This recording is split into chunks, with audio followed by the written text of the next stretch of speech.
Very good afternoon, students. I, Dr. Sanghamitra Das, welcome you all to this session of international marketing. In this particular session, we'll be talking about the product strategy for the international markets. So, the main takeaway from this chapter will be that we'll be elucidating the concept of product decisions for the international market, and we will talk about the product launch of the launching of a new product in the international market. So, if we talk about what is a product is anything that can be offered to a market to satisfy a want or a need. So products that are marketed include physical goods, services, experiences, events, persons, places, properties, organizations, information, and ideas. So actually product decision is very crucial to a firm's success in international market, as the very basic purpose of any marketing activity revolves around satisfying the customer's needs in a superior manner as against the competitors. So the perception and expectations about product differ to a varied extent across the countries. So the following are the components which actually form the integral part of a product. So the first one, that is the core component, is actually the core benefit or the problem solving services that is being offered by the product. Then if we talk about the packaging component, the features, the quality, the design, the packaging, branding, and other attributes that is integral to a product's core benefit. That is the packaging component. Then you have the augmented component, which actually are the support services and other augmented components such as the warranties, the guarantees, and after sale services that is actually provided with the main product. So, a firm that is operating in the international market should not only identify the product for various markets but should also evolve suitable strategies for developing such products. So, whether a single standardized product is offered worldwide or a customized product needs to be developed for each market is the most significant product decision that a firm has to make while operating in the international market. So, it is very necessary to identify the products for the international markets. So, the firm has to carry out preliminary screening, that is actually identification of the markets and the products by conducting market research. So, you have when you wish to sell your products in an international market, it is very necessary to identify that market, which can be done through only consumer market research. So, the consumption pattern of a country often provides an idea of its product requirements. One can also use a preliminary trade analysis on a six-digit code to find out the product exported and imported, and trade balance can be used to assess a country's product demand. Besides the supplying countries, their export volumes, unit value realization for the products supplied provide useful insights into the competitors. So, if a product is poorly conceived, it often leads to marketing failures. It was actually not very smooth selling for the Indian market for a number of transnational food companies after the initial short lived euphoria among the Indian consumers. The various examples are Kellogg's, you have Pizza Hut, McDonald's, and Domino's Pizza, which have all actually run into trouble into the Indian market at some point or the other. So the basic mistakes that these firms made were they actually had a gross estimation of spending pattern of the Indian consumers. So despite the ability to buy products while spending, the customers in South Asia are very cautious and selective. So they look for value for money in their purchase decisions far more than their Western counterparts do. Secondly, they also had done a gross estimation of the strength of the transnational branches. These MNCs estimated their brand image very high in the international markets, and the globalization of markets was considered to be a very potent factor for getting a large number of customers for the products, as happened in African and other East Asian countries. Thirdly, these companies also had done a gross underestimation of the strength of ethnic Indian products. As Indian food actually is very traditionally prepared on a small scale, and mass manufacturing and organized mass marketing of Indian product was missing. So it was wrongly believed that the food products manufactured by the multinationals would change the traditional eating habits of the Indian consumers. So they failed to recognize the variety and strength of the Indian food, Actually, India is not only the largest producer of milk in the world, but it also produces a variety of sweets. So this was so these were the various failures. These were the actually the various failures that happened to Domino's and McD's because they were not able to identify the consumer behavior of the internet of the Indian market. Okay, next we talk about the developing of the products for the international market. So various approaches actually are used for developing products for the international markets. So firstly, we talk about the ethnocentric approach. This approach is actually based on the assumption that consumer needs and market conditions in foreign markets are more or less similar to the domestic markets. So, such firms market the products that are primarily developed for the home market with little adaptation to the international market. Generally, companies with ethnocentric orientation attempt to market their products in countries where the demand is similar to the domestic market or the indigenous products are actually acceptable to the consumers in those markets. You can see, for example, there are a number of Indian products which are sold abroad, like garments like salwar kurta is there, sari is there, food items are there, such as dosa. You have dosa mix, you have idli mix, vada mix, sambar mix, and other Indian sweets, which primarily target the ethnic Indian population. So, trade statistics also reveals that these products find major markets such as Dubai and London and Canada because these countries have a sizable ethnic Indian or South Asian population.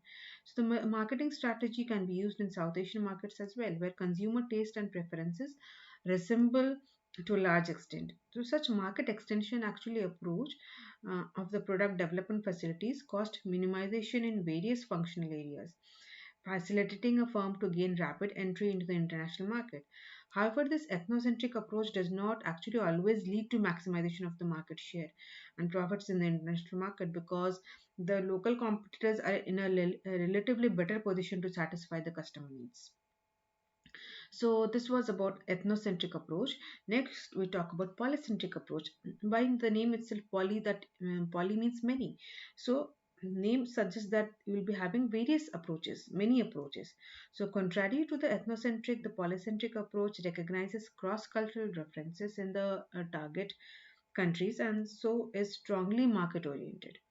An international firm is aware of the fact that each country market is significantly actually different from the other markets. So it adopts separate approaches for different markets. In polycentric approach, products are actually developed separately for different markets to suit the local marketing conditions. You can take the example of HSBC Bank with its network in six continents, which advertises worldwide with the punchline, the world's local bank. The bank focuses on the cultural differences between countries. HSBC's classic advertisement campaign reveals that body tattoos are actually considered to be trendy in the East, whereas colorful, glittery mehendi is a popular tradition in India. So on the other hand, Indian mehendi seems trendy to the Western world. So, whereas body tattoos are considered traditional, so similarly, contrary perceptions do prevail among cultures in different parts of the world about the medicinal effects of traditional herbs and modern allopathic drugs. So, HSBC actually lays emphasis on the importance of local knowledge and market differences. It makes adaptation of products offered and marketing strategies used across the countries employing polycentric approach. Next, we talk about the regiocentric approach. Once an international firm actually establishes itself in various markets the world over, it attempts to consolidate its gain and tries to ascertain product similarity within the market clusters. Generally, such market clusters are based on geographical and physical proximity. So, you can see the example of all Muslim countries. All Muslims are actually expected to consume only halal meat and abstain from pork. So, restaurants and hotels in the Islamic countries prominently highlight in their marketing communication the fact that they serve only halal meat. Islamic countries also require a certificate from exporting countries along with meat consignments certifying that the meat is halal. So, the Muslim community is actually traditionally consumes only animals of bovine sources that are slaughtered according to the Islamic procedures. So since gelatin is derived from animals, Muslims have to ensure that these are not just halal but also slaughtered accordingly. For example, you can take the example of Medicap manufacturers. It manufactures actually halal caps only from halal gelatin procured from the halal and procured from Halagil, that is in Malaysia. And then you can also take the example of McDonald's. McDonald's actually uses a strategy to not serve pork and to slaughter animals throughout the halal process. Is followed only in the Middle Eastern countries or the Muslim dominated countries, and hence MACDs can also be termed as regiocentric. Next, we talk about geocentric. Actually, instead of extending the domestic products into international markets, a firm tries to identify similarities in consumption patterns that can be targeted with a standard product around the world. So, psychographic segmentation is often very helpful in identifying consumer profiles beyond national borders. In a geocentric approach to product development, there is a high degree of centralization and coordination of marketing and production activities, resulting in higher economies of scale in the various constituents of the marketing mix. However, it needs meticulous and consistent researching of the international markets. In this, we can take the example of Harry Potter series, which is a classic example of geocentric approach, wherein the author J.K. Rowling has brought out a series of fictions appealing to global readers and marketed it globally using a highly integrated marketing strategy. Next, we talk about the when you're moving from international to the global strategy. We can take the case of USA. Actually, the US customers prefer large furniture kits and household items. For example, Swedish beds were 5 inches narrower than those US customers were used to. IKEA's kitchen cupboards were too narrow for the large dinner plates typically used in the USA. IKEA glasses were too small for the US customers, who typically add ice to the drink and hence require large glasses. It is said that US customers bought actually flower vases thinking that they were drinking glasses, and the bedroom chests of drawers were too shallow for US consumers, who tend to store their sweaters in it in the drawers. Sorry. So moving on from the international to the global strategy, a case of in addition IKEA Swedish sized curtains also did not fit the American windows, a mistake about which a senior IKEA manager actually jokes Americans that will just not lower their ceilings to fit their curtains. Next we talk about product standardization versus adaptation in the international market. Actually, a firm that is operating in the international market has to make a crucial decision whether it sells a uniform product across the countries or it customizes its products in view of individual market requirements. So, although no ready made solution can be prescribed for the decision to standardize or adapt a product in the international market, firms are required to carry out a careful cost benefit analysis before they arrive at a decision. So, the cost incurred in product adaptation should justify the benefits achieved, such as increase in total sales, market share, and higher price realization. It has been actually observed that most of the firms attempt to project a uniform product image across global markets, but often customize the perceived value of the product to suit the target market customers. While retaining its brand name as common, firms attempt to customize the augmented product components such as the features, the packaging, and the labeling.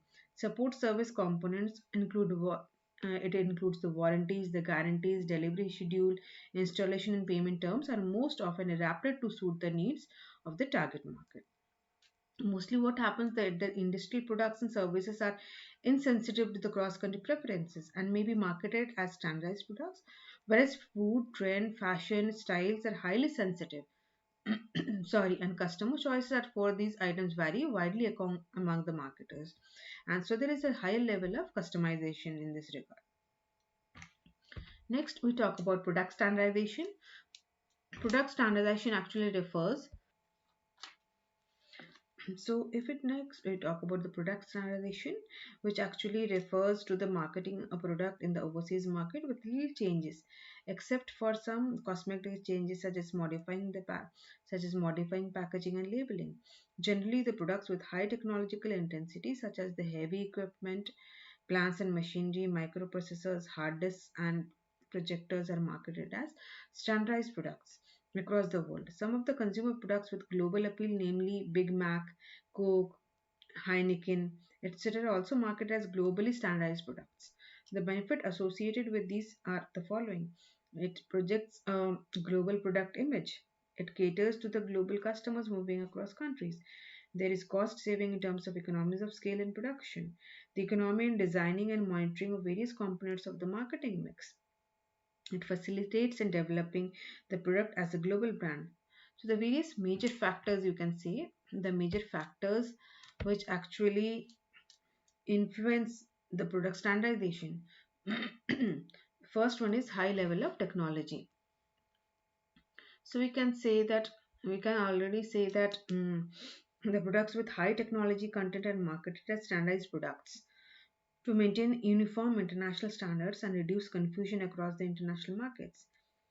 So, for example, you can say the computer servers, the micro and the macro processors, value-added networks, etc., marketed worldwide as standard products. Next we talk about formidable adaptation costs. The nature and market size determines the cost of adaptation that may be too high to recover. So, a number of foreign books and motion pictures are primarily sold as standardized products worldwide. Only a few books written in the foreign context are adapted or translated to prohibit adaptation costs that are very difficult to recover. Then we have convergence of the customer needs worldwide. So, if we talk about the convergence of the customers' need worldwide, customers in diverse country markets increasingly exhibit convergence of the needs and preferences, resulting into growing psychographic market segment across the borders. You can see the examples of Levi's jeans, MTV, and McDonald's have become increasingly popular among international consumers as a result of growing convergence worldwide. Besides, the rapid growth of transport and telecommunication also has resulted in increase in transnational travel among people who also show similar taste and preferences across the markets. Then you talk about the country of origin impact. So customers' perception of product differs on the basis of the country of their origin. For example, if we talk about consumer electronic durables, it is related to Japan, fashion designs from Italy, fragrances from France, instruments from Germany, computer software from India, and herbal products from China and India are perceived to be superior quality and fetch a premium price in the international market. Next, let us see what is product adaptation. So, making changes in the product in response to the needs of the target market is termed as product adaptation or customization. In view of the local consumption requirements, the product for international market is often customized. The adaptation of a product may vary from major modifications in the product itself to minor alterations in its packaging, logo, or brand name. A thorough market research needs to be conducted so as to identify the customer's requirements in the target market. Customizing the products for international market offers the following benefits. First of all, it enables a firm to tap the markets that are not accessible due to mandatory requirements. It competitively fulfills the need and expectation of customers in varied cultures and environments. It helps in gaining market share. It increases sales, leads to economies of scale. So the secret of the success of Japanese goods in international market lies in the capacity of Japanese manufacturers to develop a thorough understanding of customer demand in its target market and customizing the products accordingly. In the recent years, the China has also emerged as a global hub to manufacture goods to suit diverse needs and preferences of the customers in different countries. Now let us talk about the you can say the mandatory factors which influence the product adaptation. So main things the main factors which actually influence the product adaptation are: first one is government rule. A firm actually needs to adapt its products in various markets in order to comply with the government regulations. So the differing quality specification actually in different markets also require the marketers to follow up the quality norms such as approval by Food and Drug Administration for marketing a product in the USA, or following Codex standards for the European Union. So the ban of use of azo dyes in Europe requires use of natural dyes in all the products. Maps are a sensitive issue all over the world, and exporting company needs to follow the regulations of the importing importing country. Next, we have the standards for electric current. So, the electric current standard also vary from country to country. India, the standard electric country supply is actually 220 volts with a frequency of 50 hertz, while the values in the USA are 110 to 120 volts with 60 megahertz. Electrical equipment need to be modified for use in the target countries, depending upon the prevailing electric standards. Now we talk about the operating systems. The differences in the operating system actually influence the product design that need to be adapted to suit the target market in India, China, UK, Singapore, Pakistan.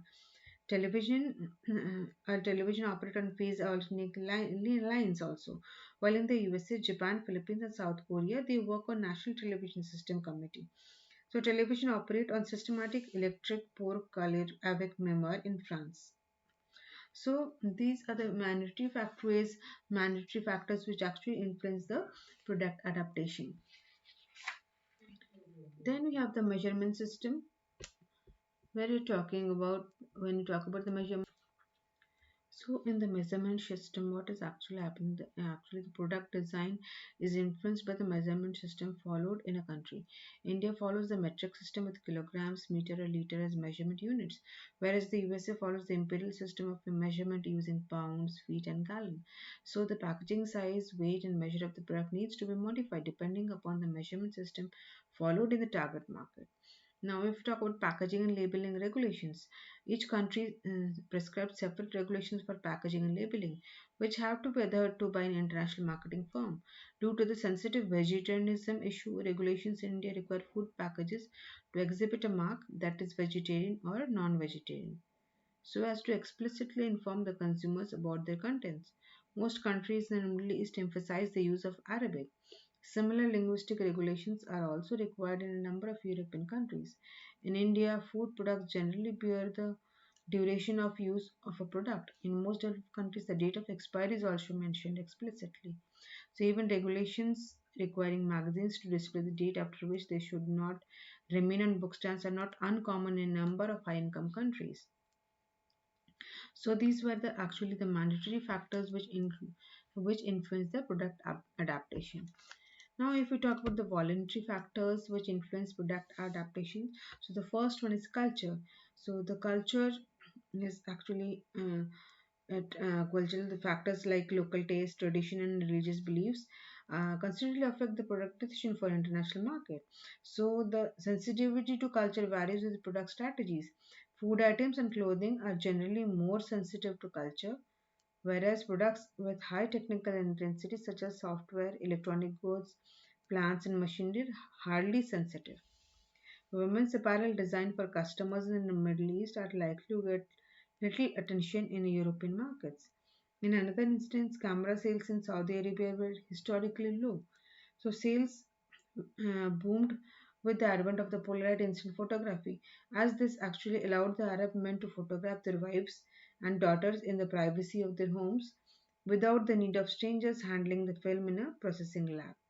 So Arabian countries, mostly the Arabian countries, dolls Sarah and Leela compete with Barbie, which has a brother doll and not boyfriend dolls as counterparts, as the concept of having a boyfriend is actually not acceptable in the Islamic countries. So these were the voluntary, you can say. So this is the culture which actually affects the product adaptation. With it has to be decided whether product should be adapted or not.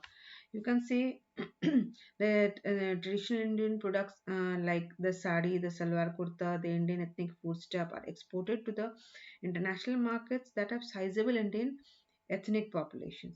The leading fast food giant McDonald's serves a variety of customized products in different markets to satisfy the customer needs and expectation. Next, we talk about the local customs and traditions.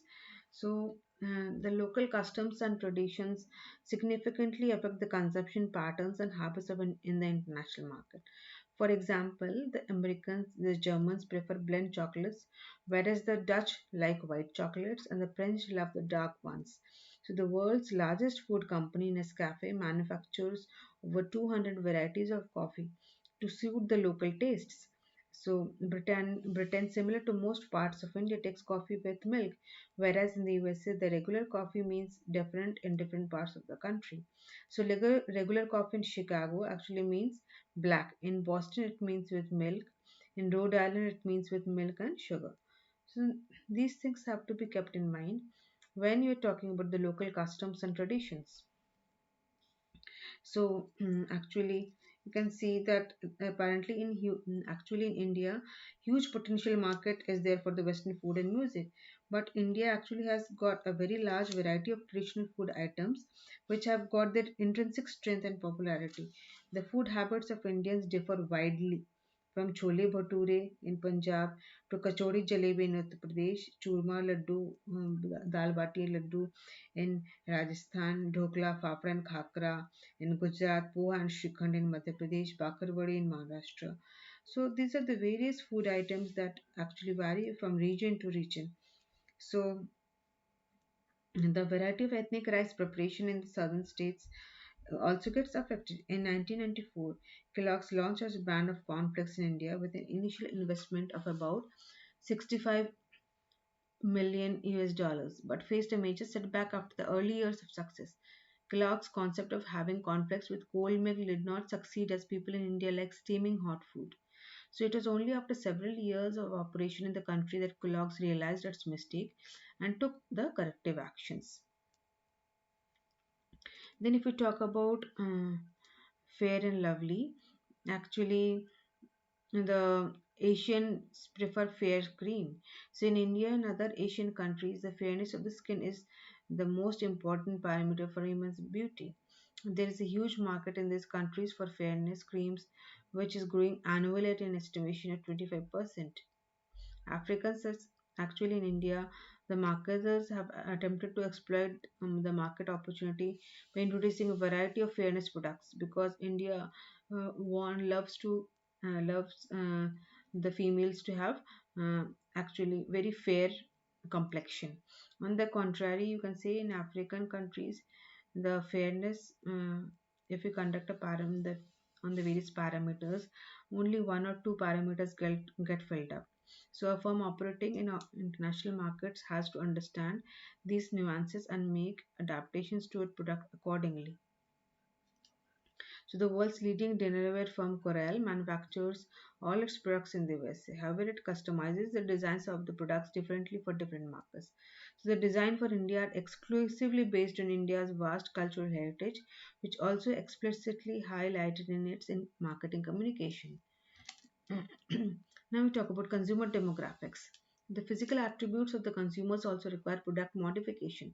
The Chinese and the most Asian people are short in size, while Europeans and Germans are generally taller. So consumer products such as ready-made garments, undergarments, beds, bed sheets differ significantly among these markets, and the product need to be adapted depending upon the consumer demographics.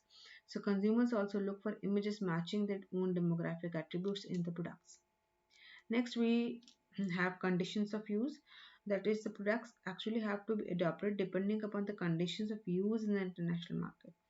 These include climatic conditions such as cold and hot weather, limited, you can say, uh, hot weather, humid and dry condition, and the local dusty condition of use. For instance, the wheel manufactured by Bajaj Auto gets ready markets to several other countries with similar level of infrastructure and economic development. Therefore, the product designer high income countries should emphasize various features and attributes of the product, while in case of low income countries, the core benefit of the product should be emphasized. So, if we talk about Nokia, which introduced its brand Nokia 1100, emphasizing it made in India features such as anti-slip grip, built-in torchlight, dust resistance cover, and of course a lower part. But it does not have a smartphone. Sorry, sorry, students. Um, the conditions actually for the use. So we're talking about Nokia. So the condition of product use is a significant reason for operational problems of highly sophisticated electronic gadgets. in low income countries that have robust conditions of use. This actually opens a tremendous marketing opportunity for the products manufactured in India that can withstand robust operating conditions in other developing and least developed countries. So after price, we talk about the product quality decisions for the international market. Actually, quality plays a very important role in the maintaining goodwill and image in international market. So, product quality is actually defined as a set of features and characteristics of a good or service that determines its ability to satisfy the needs. So, firm has to not only adapt mandatory quality requirements of the target market, but also enhance its product quality voluntarily to achieve the quality excellence. For example, for any food products, cosmetic drugs, medical devices, or tobacco, to enter the US market, it has to adhere to the US food regulations. Commencing in 2012, each food facility must renew its FDA registration every 2 years. Besides this, hazard analysis and critical control points are required for seafood, juices, meat, and poultry products. So, good manufacturing practices are required for all food, beverages, and dietary supplemented. Other voluntary standards that are often followed in international markets, especially for food products, include halal, kosher, organic, ISO 22000 for trade, etc. ISO 22000 is an international standard developed by the International Organization for Standardization that specifies the requirement for a safety food management system and involves interactive communication management system, prerequisite programs, and HACCP principles. So, this is all regarding to the product, the various factors that influence the adaptation and standardization of the products. So the next class we'll be talking about the product launch. So very much thank you to the students for listening to me. So we'll meet in the next class. So thank you, students. Let's meet in the next class.